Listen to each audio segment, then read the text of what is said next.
Assalamualaikum warahmatullahi wabarakatuh. Apa kabar sahabat beriman?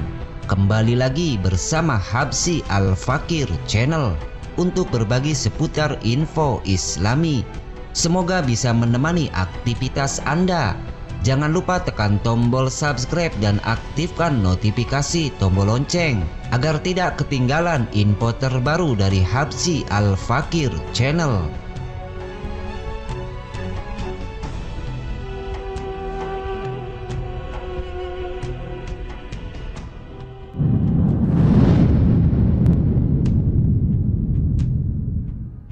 Seorang muslim tentunya sudah tahu bahwa hukum dari melukis wajah Nabi adalah haram. Tapi banyak di antara kita yang belum mengetahui alasannya. Berikut ini alasan mengapa wajah Nabi Muhammad tidak boleh dilukis. Saat Nabi Muhammad SAW hidup, tidak ada seorang pun yang pernah melukis wajahnya, dan juga kamera foto belum lagi ditemukan. Jadi itulah sebenarnya duduk masalahnya, dan dengan masalah itu sebenarnya kita harus bangga, sebab keharaman menggambar wajah Nabi SAW justru merupakan bukti otentik betapa Islam sangat menjaga as-salah atau originalitas sumber ajarannya. Larangan melukis Nabi Muhammad SAW terkait dengan keharusan menjaga kemurnian akidah kaum muslimin. Sebagaimana sejarah permulaan timbulnya paganisme atau penyembahan kepada berhala adalah dibuat lukisan orang-orang soleh, yaitu Wad, Suwa, Yagut, Ya'uq dan Nasir oleh kaum Nabi Nuh alaihissalam. Memang pada awal kejadian lukisan tersebut hanya sekedar digunakan untuk mengenang kesolehan mereka dan belum disembah. Tetapi setelah generasi musnah, muncul generasi berikutnya yang tidak mengerti tentang maksud dari generasi sebelumnya membuat gambar-gambar tersebut.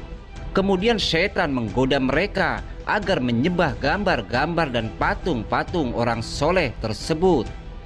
Melukis Nabi SAW dilarang karena bisa membuka pintu paganisme atau berhalaisme baru. Padahal Islam adalah agama yang paling anti dengan berhala.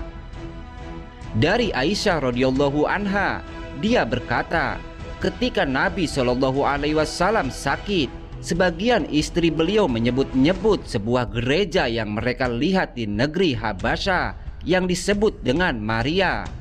Ummu Salamah dan Ummu Habibah radhiyallahu anhuma pernah mendatangi negeri Habasyah.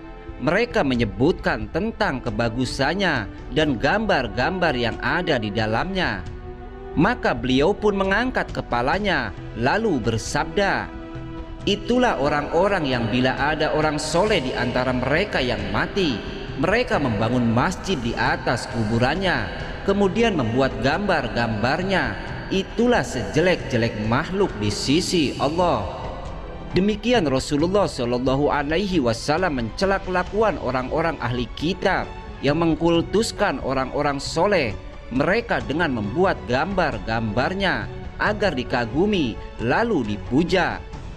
Rasulullah SAW melarang menyerupai mereka. Barang siapa menyerupai suatu kaum, maka dia termasuk golongan mereka. Dalam hadis yang lain, Rasulullah SAW bersabda, janganlah kalian menyanjungku berlebihan sebagaimana orang-orang Nasrani menyanjung putra Maryam, karena aku hanya hambanya dan Rasul utusannya.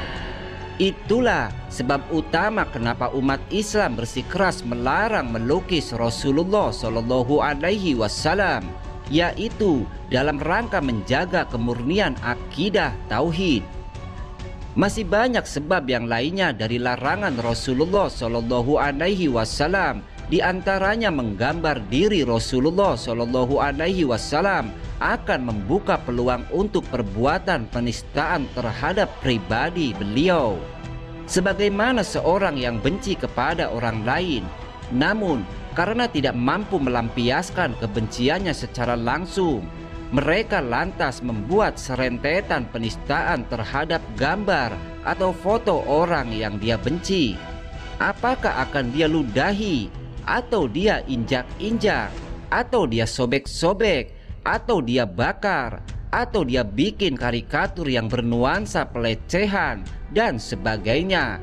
Dengan tidak dilukisnya gambar Rasulullah Shallallahu Alaihi Wasallam, maka tidak mungkin seseorang yang kafir atau fasik mampu membuat gambaran wajah Rasulullah Shallallahu Alaihi Wasallam, karena hanya orang-orang yang benar imannya saja yang bisa melihat beliau. Barang siapa melihatku di dalam mimpinya, sesungguhnya dia benar-benar melihatku, karena syaitan tidak mungkin menyerupai bentukku. Dalam salah satu riwayat Al-Bukhari ada tambahan, dan mimpi seorang mukmin adalah 1/46 bagian dari kenabian. Bila demikian keadaannya, maka tidak mungkin seorang fasik apalagi kafir bisa tahu wajah Rasulullah Shallallahu Alaihi Wasallam. Andai mereka bermimpi suatu sosok manusia yang mengaku-ngaku sebagai Nabi Muhammad Shallallahu Alaihi Wasallam, maka dapat dipastikan bahwa sosok itu adalah syaitan. Karena meski tidak mungkin menyerupai bentuk Rasulullah Shallallahu Alaihi Wasallam, tetapi syaitan bisa saja mengaku-ngaku sebagai Rasulullah. Lalu bagaimana kita mengetahui kalau sosok yang mengaku Rasulullah di dalam mimpi kita adalah benar-benar asli Rasulullah Shallallahu Alaihi Wasallam? Caranya adalah dengan dicocokkannya dengan hadis-hadis syama'il yang sahih, yaitu hadis-hadis yang bertutur tentang ciri-ciri Rasulullah Shallallahu Alaihi Wasallam.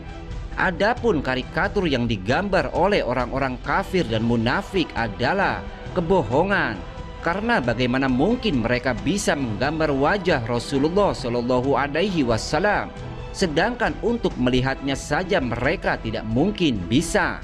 Maka yakinlah bahwa apa yang mereka lukis dan apa yang mereka bikin karikaturnya pasti bukan Rasulullah Shallallahu Alaihi Wasallam. Keharaman untuk menggambar Nabi Muhammad Shallallahu Alaihi Wasallam dan juga nabi-nabi yang lain oleh para ulama ditetapkan berdasarkan kemustahilan untuk memastikan bahwa gambar itu benar-benar yang sebenarnya. Mengingat tidak ada satu orang pun orang di dunia ini yang tahu wajah para nabi, karena tidak satu pun yang saat para nabi itu hidup yang hingga sekarang ini masih hidup. Semua lukisan dan gambar tentang para nabi itu 100% bukan wajah mereka. Dan menurut para ulama, kalaupun gambar-gambar itu dilukis, sama sekali bukan gambar nabi, melainkan khayal dan imajinasi pelukisnya. Seandainya yang digambar itu hanya orang biasa yang bukan nabi, mungkin masalahnya tidak serumit kalau yang digambar itu nabi.